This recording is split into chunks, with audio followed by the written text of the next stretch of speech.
Chuck Berry dies at 90, helped define rock and roll. Chuck Berry, who with his indelible guitar licks, brash self-confidence and memorable songs about cars, girls, and wild dance parties did as much as anyone to define rock and roll's potential and attitude in its early years, died on Saturday. He was 90. The St. Charles County Police Department in Missouri confirmed his death on its Facebook page. Mr. Berry died at his home near Wentzville, MO. About 45 miles west of St. Louis.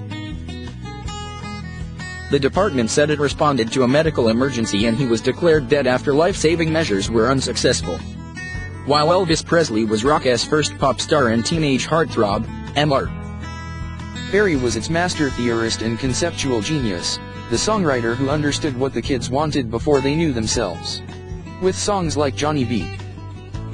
Good and Roll Over Beethoven, he gave his listeners more than they knew they were getting from jukebox entertainment. His guitar lines wired the lean twang of country and the bite of the blues into phrases with both a streamlined trajectory and a long memory. And tucked into the light-hearted, telegraphic narratives that he sang with such clear enunciation was a sly defiance, upending convention to claim the pleasures of the moment. Continue reading the main story. In Sweet Little 16 You Can't Catch Me and Other Songs, Mr. Berry invented rock as a music of teenage wishes fulfilled in good times, even with cops in pursuit. In Promised Land, Too Much Monkey Business and Brown-Eyed Handsome Man, he celebrated and satirized America's opportunities and class tensions. His rock and roll was a music of joyful lusts, laughed-off tensions and gleefully shattered icons. Mr. Berry was already well past his teens when he wrote mid-1950s manifestos like Roll Over Beethoven, Rock and Roll Music and School Day. Born Charles Edward Anderson Berry on October 18, 1926, in St. Louis, he grew up in a segregated, middle-class neighborhood there, soaking up gospel, blues, and rhythm and blues, along with some country music. He spent 3 years in reform school after a spree of car thefts and armed robbery. He received a degree in hairdressing and cosmetology and worked for a time as a beautician. He married the Meta Suggs in 1948 and started a family. She survives him, as do 4 children, Ingrid Berry, Melody Eskridge, Aloha Issa Lee Berry and Charles Berry Jr. By the early 1950s, he was playing guitar and singing blues, pop standards, and an occasional country tune with local combos.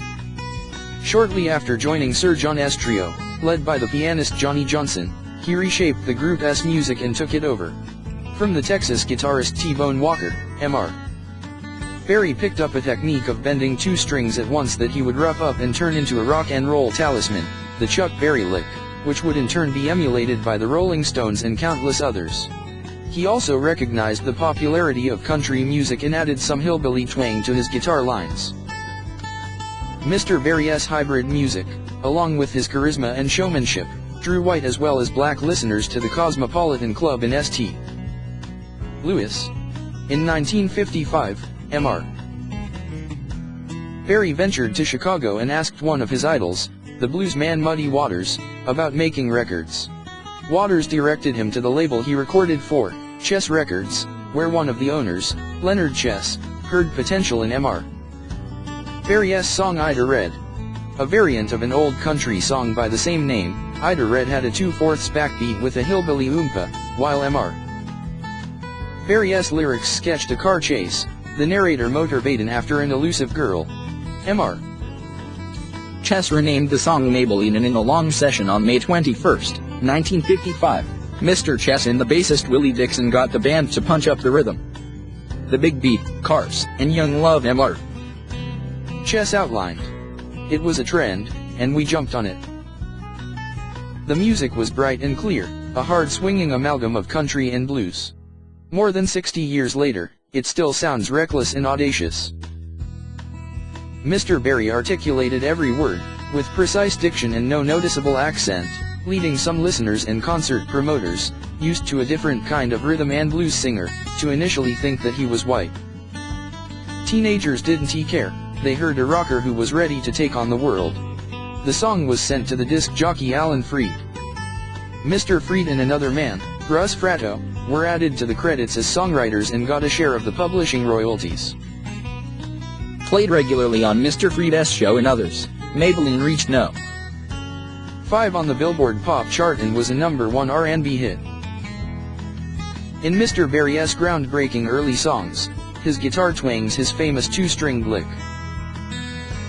It also punches like a horn section and sasses back at his own voice. The drummer eagerly socks the backbeat, and the pianist usually either Mr.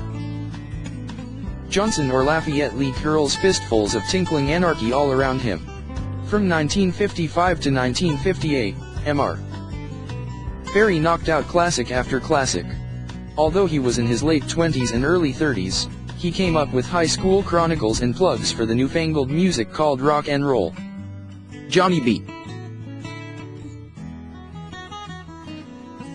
Good, a top 10 hit in 1958, told the archetypal story of a rocker who could play the guitar just like ringing a bell. Mr. Berry toured with rock reviews and performed in 3 movies with Mr. Freed, Rock, Mr. Rock and Roll and Go, Johnny, Go. On film and in concert, he dazzled audiences with his duck walk, a guitar-thrusting strut that involved kicking one leg forward and hopping on the other. Through the 1950s, Mr. Berry had pop hits with his songs about rock and roll and R&B hits with less teenage-oriented material. He spun surreal tall tales that Bob Dylan and John Lennon would learn from, like 30 Days and Jojo Gunn. In Brown-Eyed Handsome Man from 1956, he offered a barely veiled racial pride. His pithiness and humor rarely failed him. In 1957, Mr. Berry bought 30 acres in Wentzville, where he built a short-lived amusement park, Berry Park, and a restaurant, the Southern Air. In 1958, he opened Club Bandstand in the theater district of St. Louis. In the early 1960s, Mr. Berry's songs inspired both California rock and the British invasion. The Beach Boys reworked his Sweet Little 16 into Surfin' U. S. Hey. Mr. Berry sued them and won a songwriter credit. The Rolling Stones released a string of Berry songs, including their first single, Come On, and the Beatles remade Roll Over Beethoven and rock and roll music. But by the time his music started reaching a new audience, Mr. Berry was in jail. He had been arrested in 1959 and charged with transporting a teenage girl who briefly worked as a hat check girl at Club Bandstand across state lines for immoral purposes. He was tried twice and found guilty both times. The first verdict was overturned because of racist remarks by the judge. When he emerged from 20 months in prison in 1964, his wife had left him, they later reconciled, and his songwriter spark had diminished. He had not totally lost his touch, though, as demonstrated by the handful of hits he had in 1964 and 1965, notably named No Particular Place to Go, You Never Can Tell, and Promised Land. He appeared in the celebrated All-Star 1964 concert film The Tammy Show along with James Brown, the Rolling Stones, Marvin Gaye, the Beach Boys and the Supremes. While he toured steadily through the 1960s, headlining or sharing bills with bands that grew up on his songs, his recording career stalled after he moved from Chess to Mercury Records in 1966. He remade some of his old hits and tried to reach the new hippie audience, recording live at the Fillmore Auditorium with the Steve Miller Band, billed as the Steve Miller Blues Band at the time. When he returned to Chess in 1970, he recorded new songs, like Tulane and Have Mercy Judge, that flashed his old wig but failed to reach the top 40. In 1972, Mr. Berry had the biggest hit of his career with My Ding-a-Ling, a double entendre novelty song that was included on the album The London Chuck Berry Sessions, even though he recorded the song not in London but at a concert in Coventry, England. The New Orleans songwriter Dave Bartholomew wrote and recorded it in 1952, Mr. It was a million seller in Mr. Barry's first and only No. 1 pop single. It was also his last hit. His 1973 follow-up album, Fido, was poorly received. Rocket, released by Atlantic in 1979, did not sell. But he stayed active. He appeared as himself in a 1979 movie about 1950s rock, American Hot Wax, and he continued to tour constantly. In July 1979, he performed for President Jimmy Carter at the White House.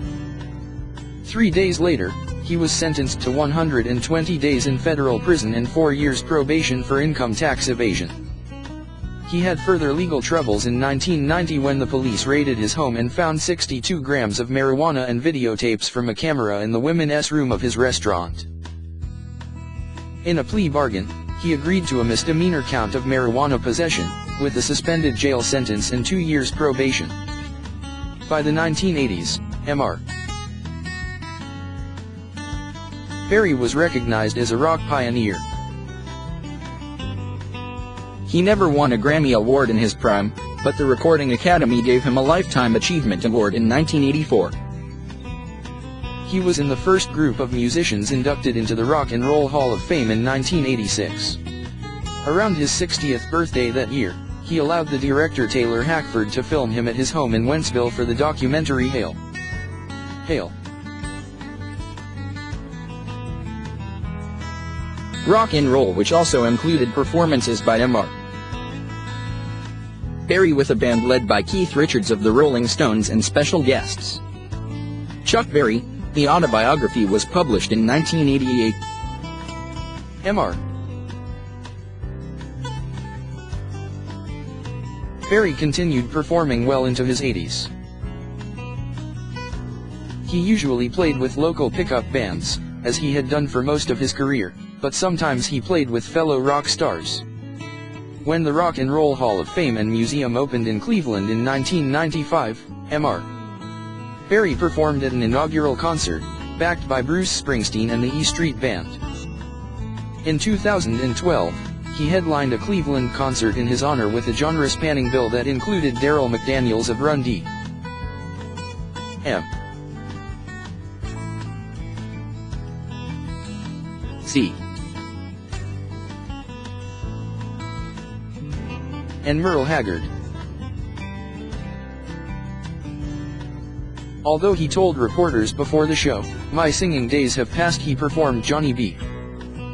Good and Rillin' and Rockin' and joined the other musicians for the closing number, Rock and Roll Music.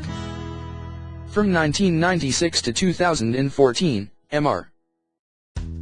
Barry performed once a month at Blueberry Hill, a restaurant in St.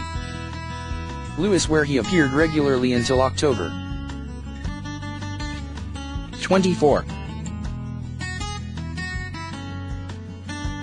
He made a surprising announcement on his 90th birthday, October 18, 2016. He was planning to release his first studio album in almost 40 years.